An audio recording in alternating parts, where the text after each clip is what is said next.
السلام علیکم۔ میں امید کرتی ہوں آپ سب خیریت سے ہوں گے اور خوش و خرم ہوں گے۔ میں اللہ سے دعا کرتی ہوں اللہ تعالیٰ آپ سب کو خوش و خرم ہی رکھے۔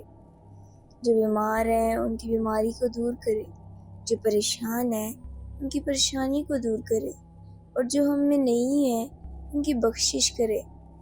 چلتے ہیں کہانی کی طرف۔ دانش، معیز، وقاص اور عابد 4 دوست تھے جو بگڑے ہوئے نوابوں کے طور پر مشہور تھے۔ ان کی زندگی کا مقصد عیاشی تھا۔ ان کی زندگی کے مقاصد عیش و آرام کے مزے لینے، نشے کرنے اور پیسے اڑانے کے گرد گھومتے تھے۔ انہیں لگتا تھا کہ یہ سرگرمیاں ان کی زندگی کا اصل مقصد ہیں۔ ان کے والدین نے بہت دولت جمع کی تھی، جس سے انہیں بہت سے وسائل فراہم کیے گئے تھے۔ ان کے پاس سمندر کے کنارے ایک ہٹ بھی تھا جہاں وہ اپنی عیاشیوں کے لیے جاتے تھے۔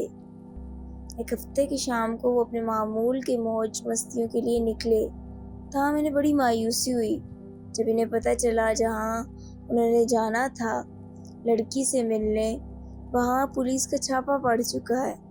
وہ عابد پر غصہ ہوئے کہ کیوں اس نے کوئی اچھا منصوبہ نہیں بنایا، کیا وہ اس سے متبادل جگہ نہیں ڈھونڈ سکتا تھا؟ شدید غصے کی حالت میں وہ ایک شراب کی دکان پر گئے اور بہت ساری شراب خریدی۔ انہیں لگا کہ ان کے ہفتے کی شام بھی بے مزہ اور بے رونق ہو گئی ہے۔ وہ ادھر ادھر گھومتے رہے، امید کرتے ہوئے کہ کوئی لڑکی سڑک پر مل جائے گی جو پیسے کے لیے ان کے ساتھ چلے، تاہم اس کوشش میں وہ بالکل ناکام رہے۔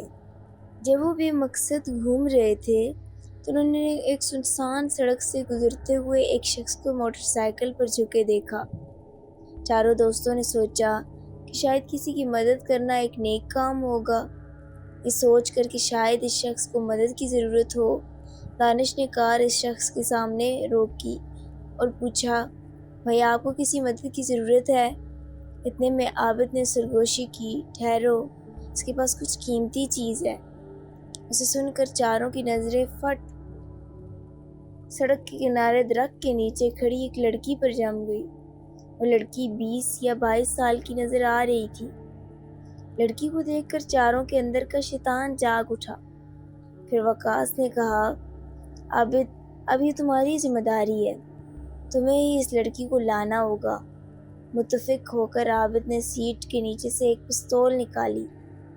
پستول کو پیچھے چھپا کر عابد کار سے باہر آیا۔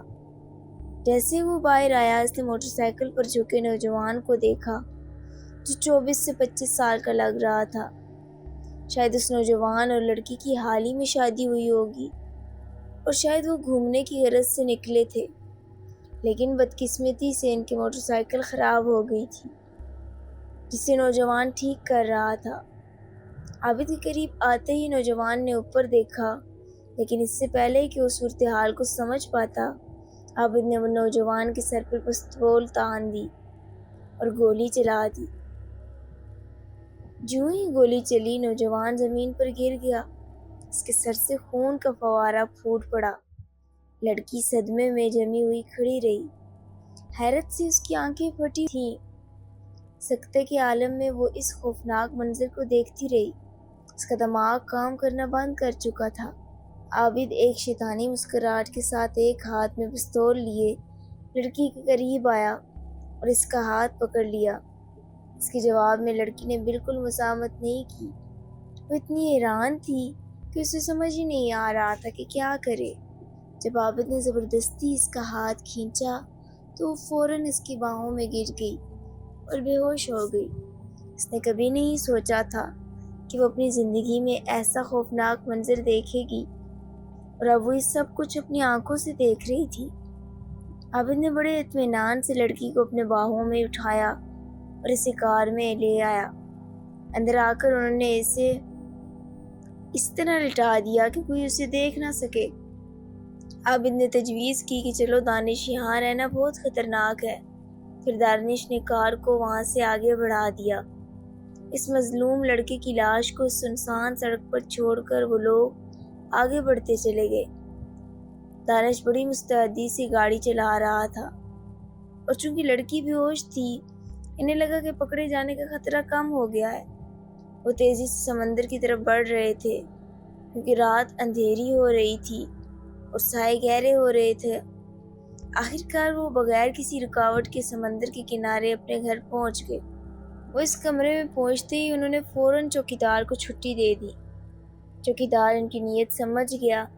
اس نے مین گیٹ کھولا اور دانش کو چابیاں دے دی۔ دانش نے چوکیدار کے ہاتھ میں 500 کا نوٹ رکھا اور نظریں جھکائے ہوئے چوکیدار کو جانے کو کہا۔ 4 دوستوں نے بے ہوش لڑکی کو گاڑی سے نکالا اور ایک کمرے میں بستر پر لٹا دیا۔ دروازہ بند کر کے وہ ڈرائنگ روم میں بیٹھ گئے، شراب کی بوتلیں کھولیں اور شراب پیتے ہوئے عابد کی بہادری کی تعریف کرتے ہوئے زور زور سے ہنسنے لگے، جس نے بے خوف ہو کر نوجوان کے سر میں گولی مار دی تھی۔ کچھ گھنٹے بعد اس کمرے کے دروازے پر دستک ہوئی جہاں انہوں نے بے ہوش لڑکی کو لٹایا تھا۔ عابد اٹھ کر دروازہ کھولنے گیا۔ جیسے ہی اس نے دروازہ کھولا، لڑکی نے ایک زوردار چیخ کے ساتھ اس پر حملہ کر دیا۔ اس کے چہرے پر پنجے مارتے ہوئے پوچھا، تم مجھے کہاں لے آئے ہو؟ تم نے سجاد کے ساتھ کیا کیا؟ تم نے ایسا کیوں کیا؟ تم نے ایسا کیوں کیا؟ تمہاری اس سے کیا دشمنی تھی؟ لڑکی کے سوالات سن کر عابد نے مسکرا کر کہا، ہاں ہم اس سے جلن محسوس کر رہے تھے۔ وہ اتنی جوان اور خوبصورت بیوی کے ساتھ سڑکوں پر کیسے گھوم سکتا ہے جبکہ ہمارے پاس ایسا کچھ نہیں؟ ہمیں تمہاری ضرورت تھی، اس کی نہیں، اس لیے ہم نے اسے صرف تمہارے لیے مار دیا اور اس کی لاش سڑک پر چھوڑ دی۔ عابد کی باتیں سن کر لڑکی زور زور سے رونے لگی اور انہیں خدا، ان کی ماؤں بہنوں کا واسطہ دے کر منت سماجت کرنے لگی۔ لیکن عابد شراب کی بوتل ہاتھ میں پکڑے ہوئے زبردستی لڑکی کے ہونٹوں سے لگا کر اسے پینے پر مجبور کرنے لگا۔ چند گھونٹوں کے بعد وہ الٹی کرنے لگی، لیکن عابد نے مضبوطی سے اس کا منہ بند کر دیا تاکہ شراب باہر نہ گرے۔ پھر زبردستی سب 4 دوستوں نے مل کر اسے مزید شراب پلانا شروع کر دی، لیکن لڑکی پاک باز تھی، اس لیے نشے کی حالت میں بھی وہ انہیں دھکیلنے کی کوشش کرتی رہی۔ وہ ان سے دور رہنا چاہتی تھی، انہیں پیچھے دھکیلتی رہی، لیکن اس کی مزاحمت کمزور تھی اور آخر کار وہ منحوس رات اس کی چیخوں کے درمیان گزر گئی۔ صبح ہونے کو تھی، لڑکی شدید تکلیف میں تھی، اس کا جسم درد میں ڈوبا ہوا تھا۔ مسلسل ان سے التجا کرتی رہی، خدا کا واسطہ مجھے جانے دو، کی بھیک مانگتی رہی۔ تاہم 4 دوست چاہتے تھے کہ اب وہ قتل اور اس پر ہوئے ظلم کو گواہ بن چکی ہے، اس لیے وہ اسے کوئی موقع دینا نہیں چاہتے تھے۔ انہوں نے مل کر فیصلہ کیا کہ وہ لڑکی کو قتل کر دیں گے اور اسے کہیں قریبی جگہ پر دفن کر دیں گے۔ عابد کو اس کام کے لیے چنا گیا کہ وہ سخت دل تھا اور پہلے بھی ایک قتل کر چکا تھا، اس لیے یہ کوئی بڑی بات نہیں تھی۔ وہ کچن میں گیا اور ایک چاقو لے آیا اور اس لڑکی کی گردن پر رکھ دیا۔ لڑکی نے اپنا دفاع کرنے کی کمزور سی کوشش کی، لیکن اس کا جسم بہت کمزور تھا اور رات کو جو ہوا اس کے ساتھ، اس کے بعد تو اس میں بالکل ہمت نہیں تھی۔ اس نے اپنا ہاتھ اٹھایا اور عابد کے چہرے پر مارا، اپنے ناخن سے عابد کے چہرے کو خراش پہنچائی۔ جواب میں عابد نے چاقو اس کی گردن میں پھیر دیا۔ گرم اور تیز خون کا فوارہ عابد کے چہرے پر پڑا اور اس کا چہرہ اور کپڑے خون سے بھیگ گئے۔ خون اس کے چہرے پر گرا اور بستر کی چادر بھی جلد ہی خون میں ڈوب گئی۔ چند لمحوں میں ہی لڑکی کی گردن سے گڑگڑاہٹ کی آوازیں آنے لگیں۔ جب خون تیزی سے بہتا رہا، لیکن اس بے رحم عمل کے دوران بھی عابد کو ترس نہ آیا اور نہ ہی اس کا ہاتھ کانپا اور اس نے لڑکی کا سر کاٹ ڈالا۔ عابد نے ہدایت کی کہ لاش کو اٹھا کر سمندر میں پھینک دو، جلدی وہ یا تو ڈوب جائے گی یا مچھلیوں کی خوراک ہو جائے گی۔ اس کی ہدایت کے بعد دانش، وقاص اور معز نے لڑکی کی لاش کو سمندر میں پھینک دیا۔ پھر عابد نے ساحل پر ریت کھودی اور لڑکی کے سر کو ایک گڑھے میں دفن کر دیا۔ اس طرح لڑکی کے سر کے لیے ایک بے نشان قبر بن گئی۔ جب انہوں نے یہ کام مکمل کیا، سورج طلوع ہو چکا تھا۔ کام ختم کرنے کے بعد عابد واپس آ کر نہایا، وہاں رکھے ہوئے کپڑے پہنے اور اتارے ہوئے ایک بیگ میں بھر لیے۔ پھر وہ دانش کی گاڑی میں بیٹھ کر ساحل سے چل دیے، اپنے اپنے گھروں کی طرف واپس جانے لگے۔ انہیں پکڑے جانے کا کوئی خوف نہیں تھا اور نہ ہی کوئی ملال، اور انہیں لگا کہ ان پر کسی کو شک بھی نہیں ہوا ہوگا، مگر اللہ تو دیکھ رہا تھا۔ اگلی رات وہ سب اپنے اپنے گھروں میں اپنے بستروں پر سو رہے تھے۔ رات کے وقت دانش اچانک جاگ اٹھا۔ جب وہ پلٹا تو اس نے دیکھا اس کی بیوی اس کے ساتھ نہیں ہے۔ اس کی نظر کمرے میں موجود باتھ روم کی طرف چلی گئی۔ ہلکی روشنی میں اسے لگا کہ اس کی بیوی باتھ روم کے دروازے پر کھڑی ہے۔ حالانکہ اندھیرا تھا، صاف نظر نہیں آ رہا تھا، لیکن اسے یقین تھا کہ وہاں ایک عورت کھڑی ہے، اور کون ہو سکتی ہے سوائے اس کی بیوی کے۔ دانش پیار سے کہنے لگا، تم وہاں کیوں کھڑی ہو؟ آؤ میرے پاس لیٹ جاؤ۔ جیسے ہی اس نے بات کی، اس کے کانوں میں ایک گھڑاہٹ کی آواز سنائی دی۔ اس آواز سے حیران ہو کر اس نے اپنا ہاتھ بڑھایا اور اپنی بیوی کا ہاتھ پکڑ کر کھینچا۔ جب اس نے بیوی کو کھینچا تو اسے اپنے چہرے پر کچھ گرم اور گیلا محسوس ہوا۔ قریب سے دیکھنے پر اسے حیرت ہوئی۔ اس نے اپنی بیوی کا ہاتھ نہیں بلکہ اس لڑکی کا ہاتھ پکڑا تھا جسے وہ آج سمندر میں پھینک چکے تھے۔ لڑکی کا سر غائب تھا، اس کی جگہ ایک کٹی ہوئی گردن تھی جس سے خون کا فوارہ پھوٹ رہا تھا اور اسی سے آواز نکل رہی تھی۔ دانش نے زور سے چیخ ماری اور پیچھے ہٹنے لگا۔ اس نے دور سے ایک آواز سنی جو اسی لڑکی کی معلوم ہو رہی تھی، جو کہہ رہی تھی، میرا شوہر کہاں ہے؟ میرے شوہر کو بلاؤ، وہ کہاں ہے؟ پلیز میرے شوہر کو میرے پاس لے آؤ۔ اسی وقت باتھ روم کا دروازہ کھلا اور دانش کی بیوی باہر آئی۔ دانش نے اپنی بیوی کی طرف دیکھا اور پھر سرکٹی لڑکی کی طرف، لیکن وہ سرکٹی تو غائب ہو چکی تھی۔ اس نے جلدی سے اپنے چہرے کو چھوا تو وہاں کوئی خون کا نشان نہ پایا۔ پریشان اور خوفزدہ ہو کر دانش پسینہ پسینہ ہو رہا تھا۔ اس کی سانسیں بہت تیز چل رہی تھیں اور وہ بہت زیادہ ڈرا ہوا نظر آ رہا تھا۔ اس کی آنکھیں خوف سے پھیلی ہوئی تھی۔ دانش کی بیوی نے اس کے قریب آ کر پوچھا، کیا آپ پریشان ہو؟ کیا کوئی برا خواب دیکھا؟ کانپتے ہوئے دانش نے جواب دیا، نہیں، ایسا کچھ نہیں ہے، بس سو جاؤ۔ اگلے دن دانش نے اپنے دوستوں سے رابطہ کیا اور انہیں اپنے تجربے کی داستان سنائی۔ حیرت انگیز طور پر ان سب کی کہانی ایک جیسی تھی۔ ان سب نے بھی گزشتہ رات سرکٹی لڑکی کو دیکھا تھا۔ وہ سب خوفزدہ اور شدید پریشان تھے۔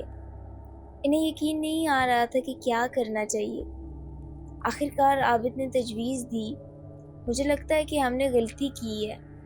ہمیں اس لڑکی کا سر کھود کر نکالنا چاہیے اور اسے قبرستان میں کسی جگہ دفنا دینا چاہیے۔ سنا ہے کہ ایسا کرنے سے مردہ کی روح کو تکلیف سے نجات ملتی ہے اور انہیں سکون ملتا ہے، یہ جان کر کہ ان کا جسم ایک مناسب آرام گاہ میں ہے۔ عابد کی تجویز سے سب نے اتفاق کرتے ہوئے وہ سب ایک شام کو اپنے سمندر کے کنارے گھر کی طرف پہنچے۔ پھر انہوں نے چوکیدار کو چھٹی دے دی کیونکہ عابد کو پتہ تھا کہ اس نے اس لڑکی کا سر کہاں دفن کیا ہے۔ وہ اس جگہ پر پہنچے، زمین کھودی اور سر نکالا۔ رات کا وقت تھا اور سمندر کے سنسان کنارے پر کوئی نہیں تھا۔ ایک ایسی جگہ تھی جہاں لوگ عموماً رات کو نہیں آتے تھے۔ خاموشی سے انہوں نے لڑکی کے کٹے ہوئے سر کو ایک بیگ میں رکھا اور اپنی کار کا رخ اپنی منزل کی طرف کر لیا۔ یہ کام اتنا مشکل نہیں تھا جتنا وہ سمجھ رہے تھے۔ پھر بھی وہ سب پسینے سے شرابور تھے۔ خوف اور دہشت سے ان کے چہروں کا رنگ فاق تھا اور ایک دوسرے سے بات تک نہیں کر پا رہے تھے۔ وہ کار میں بیٹھے اور چل دیے۔ انہوں نے اپنے گھر کی تھوڑی دوری طے کرنے کے بعد انہوں نے ایک لڑکی کو اپنی کار کی طرف آتے دیکھا۔ جیسے ہی وہ ان کی قریب پہنچی وہ دہشت سے چیخ اٹھے۔ وہی لڑکی تھی جسے انہوں نے 2 دن پہلے بے رحمی سے اس کی عزت لوٹی تھی۔ اس کے شوہر کا قتل کر کے اس لڑکی کا بھی قتل کیا تھا۔ اس نے اپنے ہاتھ کار کے فرنٹ پر رکھے اور پھر ایک آواز ان چاروں کے کانوں میں گونجی، میرا شوہر کہاں ہے؟ میرے شوہر کو بلاؤ، میرے پاس لاؤ۔ تم نے میرے شوہر کو کہاں چھوڑ دیا؟ میرے شوہر کو یہاں بلاؤ، وہ کہاں ہے؟ پلیز میرے شوہر کو ڈھونڈو۔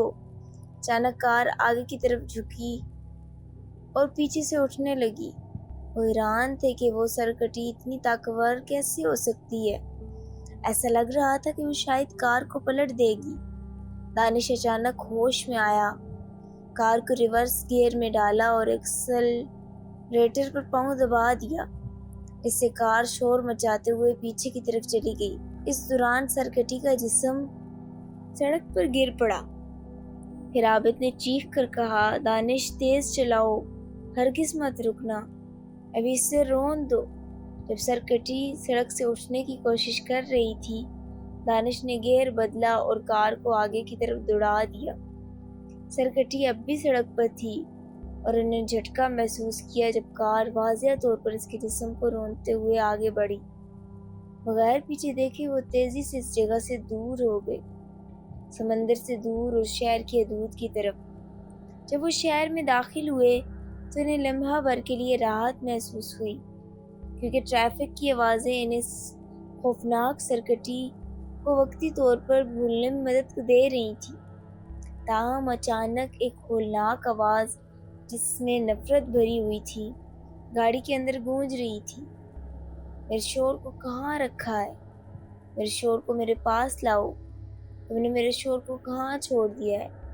میرے شوہر کو یہاں بلاؤ، وہ کہاں ہے؟ میرے شوہر کو ڈھونڈ کر میرے پاس لاؤ۔ یہ آواز اسی تھیلے سے آ رہی تھی جس میں لڑکی کا کٹا ہوا سر تھا۔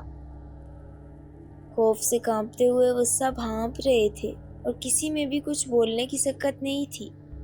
تھیلے سے آنے والی آواز بھاری ہوتی جا رہی تھی، خوفناک ہوتی جا رہی تھی۔ آخرکار وہ ایک قبرستان تک پہنچے، گاڑی کا دروازہ کھولا اور باہر نکل آئے۔ عابد تھیلے کو تھامے ہوئے تھا، جس سے لڑکی کی خوفناک آواز مسلسل گونج رہی تھی، جو اب کئی آوازوں میں بدل چکی تھی۔ میرا شوہر کہاں ہے؟ اسے کہاں چھوڑ دیا ہے؟ اسے میرے پاس لاؤ۔ میرے شوہر کو کہاں چھوڑ دیا؟ میرے شوہر کو بلاؤ، اسے ڈھونڈو۔ ان چاروں کی حالت خوف سے بہت بری ہو چکی تھی۔ ایسا محسوس ہو رہا تھا کہ ان کے دل خوف کی شدت سے پھٹ جائیں گے۔ وقاص نے فوراً گاڑی کی ڈگی سے ایک پھواڑا نکالا اور وہ سب قبرستان میں داخل ہو گئے۔ وہاں ایک خالی جگہ ڈھونڈنے لگے تاکہ قبر کھود سکیں۔ اس دوران تھیلا مسلسل ہلتا رہا۔ جیسے ہی انہوں نے تھیلے کو کھودی ہوئی قبر میں دفن کیا، اچانک انہیں پیچھے ایک خوفناک گھرگھراہٹ کی آواز سنائی دی۔ چاروں خوف سے بے زبان ہو گئے، کیونکہ سرکٹی لڑکی ان سے چند قدم دور کھڑی تھی۔ وہ سرکٹی اپنے بازو آگے کی طرف پھیلاتے ہوئے ان کی طرف بڑھنے لگی، اور وہ خوفناک آواز بنا رکے جاری رہی، میرے شوہر کو کہاں رکھا ہے؟ میرے شوہر کو میرے پاس لاؤ۔ تم نے میرے شوہر کو کہاں چھوڑ دیا ہے؟ میرے شوہر کو یہاں بلاؤ۔ سرکٹی آہستہ آہستہ ان کی طرف بڑھتی جا رہی تھی اور ساتھ یہ آواز بھی آتی جا رہی تھی۔ عابد نے فوراً ہلتے ہوئے تھیلے کو قبر میں پھینک دیا اور چاروں نے جلدی جلدی تھیلے کو مٹی سے ڈھکنے لگے۔ جیسے ہی انہوں نے اسے دفن کر کے مڑ کر دیکھا تو پیچھے سرکٹی مخلوق کا کوئی نشان نہیں تھا۔ اس کا مطلب تھا کہ اب ان کے پیچھے کوئی نہیں تھا۔ کٹے ہوئے سر نے آواز کرنا بند کر دی تھی اور خوفناک گھرگھراہٹ بھی ختم ہو گئی تھی۔ اب وہ قبرستان میں اکیلے تھے، صرف چار دوست، عابد، معیز، وقاص اور دانش۔ راحت محسوس کرتے ہوئے انہوں نے ایک دوسرے کو گلے لگایا، اس واقعے کو راز میں رکھنے کا وعدہ کیا اور پھر اپنی گاڑی کی طرف لوٹ گئے۔ گاڑی میں بیٹھ کر وہ سب اپنے گھروں کی طرف چل دیے۔ سب کو ایک ایک کر کر دانش نے ان کے گھروں میں چھوڑ دیا، اور اپنے گھر پہنچتے ہی دانش نے اپنی بیوی کو خوشی خوشی گلے لگایا، یہ کہتے ہوئے کہ جان، مجھے تم جیسی بیوی ملی ہے، میں کتنا خوش نصیب ہوں۔ اس رات دانش اور اس کی بیوی نے محبت پیار سے بھرے لمحوں میں گزاری اور پھر وہ سو گئے۔ جیسے ہی دانش نے کیا ویسے ہی وقاص اور معیز نے بھی کیا تھا۔ وہ بھی اپنے گھروں تک پہنچے اور اپنی بیویوں کے ساتھ خوشگوار رات گزارنے لگے۔ اسی دوران عابد جو غیر شادی شدہ تھا گھر واپس آیا اور اپنی ماں کے ماتھے اور ہاتھوں کو چوما اور کہا، امی، آپ کی دعاؤں کے بغیر میں نہیں جانتا میرا کیا بنتا۔ میں دعا کرتا ہوں کہ آپ کا سایہ ہمیشہ میرے سر پر رہے۔ اگلی صبح دانش، وقاص اور معیز نے دیکھا کہ ان کی بیویاں بستر میں تھیں، لیکن ان کے سر غائب تھے اور ان کا خون چادروں میں پھیلا ہوا تھا۔ اس خوفناک منظر کو دیکھ کر تینوں نے چیخ ماری اور پھر بے ہوش ہو گئے۔ جب ان کے خاندانوں نے یہ دیکھا تو ان تینوں پر اپنی بیویوں کے قتل کا الزام لگا دیا۔ وہ تینوں پاگل ہو چکے تھے۔ دانش کے چھوٹے بھائی نے عابد کو فون کیا جو ابھی تک سو رہا تھا۔ فون پر دانش کے بھائی نے عابد سے کہا، بھائی عابد، برائے کرم ہمارے گھر جلدی آئیں، ہماری بھابھی کا قتل ہو گیا ہے اور سب کو لگتا ہے کہ دانش نے یہ کیا ہے۔ عابد نے جواب دیا کہ وہ جلدی پہنچے گا۔ کچھ دیر بعد وقاص اور معیز کے گھروں سے بھی اسی طرح کے فون آئے۔